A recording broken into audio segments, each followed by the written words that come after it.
हम में से अधिकतर लोग क्या करते हैं कि बहाने खोजते हैं, जबकि होना ये चाहिए कि बहाने नहीं, अवसर खोजिए। जिसको काम नहीं करना वो करेगा ही नहीं, उसके पास लाख बहाने तैयार रहेंगे, चाहे कुछ भी कर लीजिए। एक गांव में श्रमदान से एक चौपाल तैयार की जा रही थी, तो वहां पर गांव के बहुत सारे लोग इकट्ठा होकर काम कर रहे थे। तो जो गांव का प्रधान था, उसने देखा कि एक व्यक्ति अलग खड़ा होके, एक हष्ट पुष्ट युवक है, वो अलग खड़ा होके ये सारी चीजें देख रहा है, वो कोई सहयोग कर ही नहीं रहा है।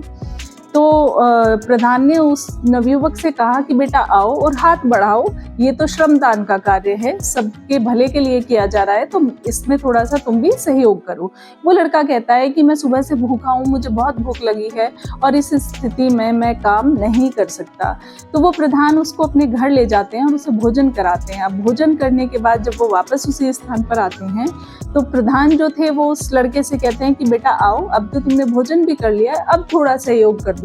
तो वो लड़का कहता है कि अब मैंने इतना भोजन कर लिया है, अब मेरा पेट इतना अधिक भर गया है कि मुझे आलस आ रहा है और अब मुझे आराम करना है। यानी कि वो खाली पेट था तो भी उसको काम नहीं करना था, और उसका पेट भर गया है तो भी उसको काम नहीं करना है।